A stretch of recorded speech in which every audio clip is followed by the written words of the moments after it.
Trump knocks Illinois Governor J.B. Pritzker and other media outlets for their coronavirus response criticism. So I was looking at this article, and it's from The Hill, and I originally was thinking, okay, I see where this is going. Trump is going to be starting to go back and forth with all the governors.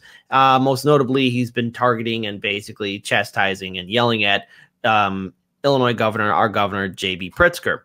And there's just a couple of things that I just want to point out right now. I've been seeing more and more articles, especially from establishment media, how everyone is praising all the governors and how they're calling out Trump and the federal government's lack of response, which is a reality. Look, Trump and his administration are clearly ill-prepared for this. We don't have the resources necessary in this country to deal with this pandemic. We just don't. It is what it is. But I have a problem when the media starts putting these governors on a pedestal, making them seem like, oh, well, maybe they should be president, or maybe we should be worrying about 2024, or maybe if not Biden or Sanders, let's make one of these governors a Democratic nominee if there's going to be a convention. Because, you know, recently Biden did his first town hall that was successful, or at least address online, and it's not enough. And the very fact that right now the media is rallying around Pritzker, I get it. On one hand, yes, he's leading the state, but on the other hand, too, all of them deserve criticism. First, let's start with the New York governor, Governor Cuomo. Under his watch, New York prisoners were making hand sanitizer. That's like slave labor, okay? I mean, why are they doing that? Not only that, they're not only putting themselves at risk, but hey, they're making a product, and let's face it, prison wages are being paid basically in mere cents. They're not earning any kind of wage at all. That's slave labor. It's barbaric. And then let's look at Illinois Governor J.B. Pritzker. On the one hand, yes, he's done a lot of great things in the state, but let's look back at March 17th.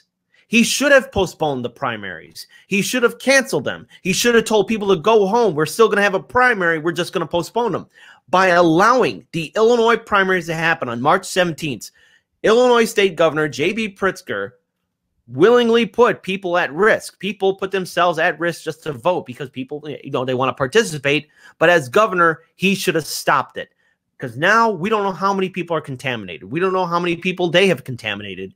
And this is a very serious issue. Illinois right now isn't in the top 3 in states that have the most with the virus. But damn it, as the days go on and on and on, we could get up there and the blame could lay a lot on J.B. Pritzker. So the media right now is just falling all over themselves with all these governors that are yelling at Trump. And I get it. Trump deserves criticism. But at the same time, too, let's not turn these governors into saints because they're not. They deserve criticism. And everyone's to blame right now for this crisis. And the real people that are getting hurt aren't the political leadership and their egos. It's the actual American citizen. Paul, Jerome, take it away, guys. Yeah, this seems very much like trying to take the opportunity to make hay. And one thing that plays very well with a lot of the American populace is having a villain.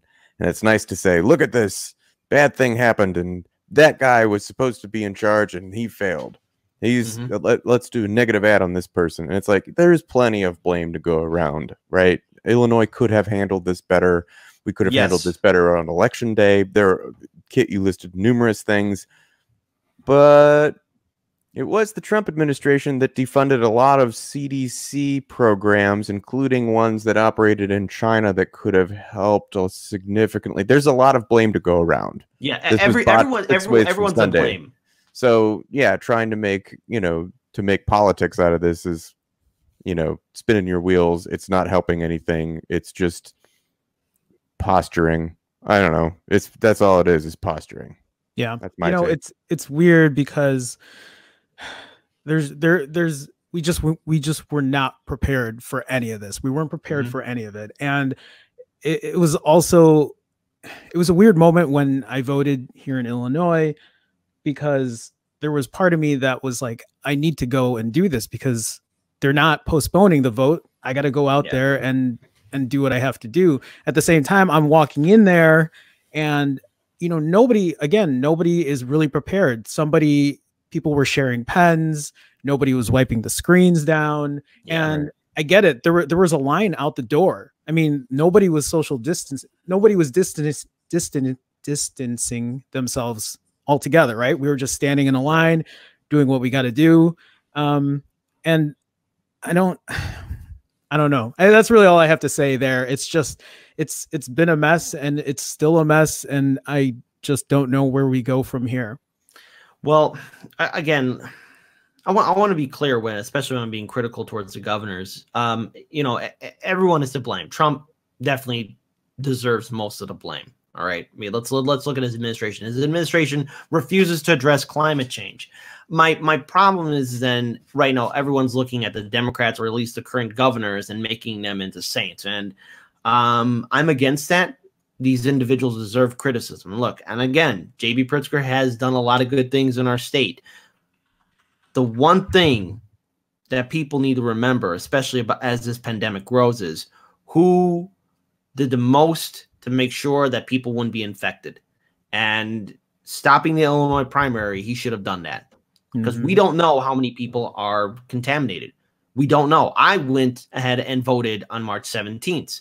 And my reason for voting was because of our interview that we did with Dr. Laura Chamberlain. Look, there's a clear, long, sad history, and I don't want to go on for it, but a long, sad history of voter suppression, lack of election integrity in the state of Illinois. I mean, we've done so many stories about that. And the best way to make sure your vote is counted is with paper ballot. Now, I think I voted. I think my paper ballot was acknowledged going to Bernie Sanders. I don't know. I will never know. And it's a sad fact, and there's nothing I can really do about it at this point in time. But perhaps clearly the pandemic hitting is a tricky thing for election integrity advocates, right? A lot of what you need to do to advance your cause is be there in person. And I think the timing, it was sort of a perfect storm of timing for when this pandemic was really starting to take effect, and people started to realize this is a for real serious thing here in the United States. It coincided with Illinois, Ohio, Arizona. See, Ohio, they postponed theirs. They did that. Right. And so that's why there was this kerfuffle of like, what are we going to do? And Ohio, I think, made the right choice. And the DNC threatened them for it, right? They threatened their delegate count. Like, the fact that this is happening in the middle of primary season, which is far and away the most important voting season for determining, for the presidential election cycle, right? It's voting in the primary is far more important than voting in the general. Because it's why we always end up with lesser evilism arguments, right? And just the fact that it all coincided around voting season, I mean, that made it really, really tricky. I don't think there was a super clear answer, but I think Ohio made the right choice in my estimation. Not only did they make the right choice, I think every other state needs to follow it. Sadly, Illinois didn't. And when we look at all these elected leaders, I think it's important to note who did the most to help stop this crisis from spreading. And right now, again, to be clear, I hate to be that person of gloom and doom, but you know, there's nothing that can really be done to really stop it. I mean, we're breezing it in right now. When you have to go to the store, when you have to go outside, do an errand, I mean, it's out there. I mean, it's all around the world. It's a sad fact. And sadly, people are going to die.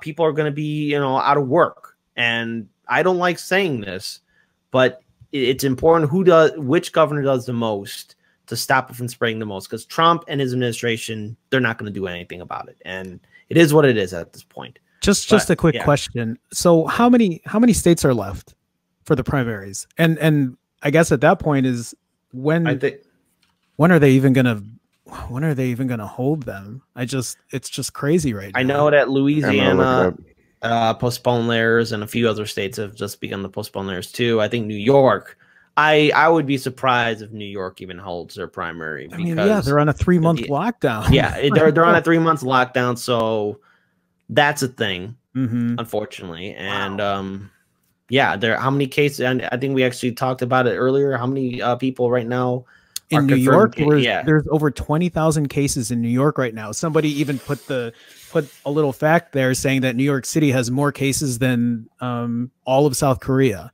I think even all of France. I think France is at 17,000, and New York City, or the state of New York's over 20,000 at this point. It's crazy. Yep. And see, this is the world we live in right now, where we have such a corrupt neoliberal system. Paul, do we have an idea of how many states are left? 4, 25, 26, 27. So 26 states and Puerto Wow. Rico. Wow. So there's still a good amount left. Wait, 25 states plus Puerto Rico and the Virgin Islands. Okay. So that's the thing. As much as I would like to see, this primary continue on, I think for public safety, they got to be shut down. So all the remaining other governors don't do what JB Pritzker did, and that is allow your primary to continue on, postpone it. We have to postpone it. In fact, to the Sanders campaign and Biden campaign, because there's no clear nominee just yet, corporate media, postpone it. Postpone it. Like, make sure you stop people turning out to vote, because that's how this thing spreads, human contact.